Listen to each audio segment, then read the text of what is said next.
खबर में आगे बढ़ते हैं, आपको बताते हैं बड़ी खबर। पार्लियामेंट में आज मरकजी हुकूमत दिल्ली ऑर्डिनेंस बिल पेश कर सकती है। खबर है कि सरकार लोकसभा में इसे पेश कर सकती है, जिसके बाद एक बार फिर ऐवान में हंगामे के आसार हैं। ये वही ऑर्डिनेंस है जिसे लेकर मरकज और आम आदमी पार्टी के बीच जंग जारी है। आम आदमी पार्टी इसे गैर आईनी कह रही है।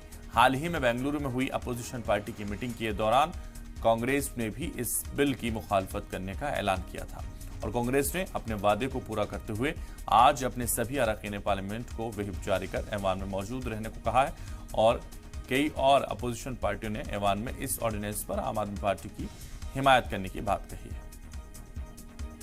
दिल्ली में ट्रांसफर पोस्टिंग के मामले को लेकर ऑर्डिनेंस पर जहां मरकजी हुकूमत और आम आदमी पार्टी आमने सामने हैं, तो वहीं अब सभी अपोजिशन पार्टियां आम आदमी पार्टी को सपोर्ट करती हुई नजर आ रही है।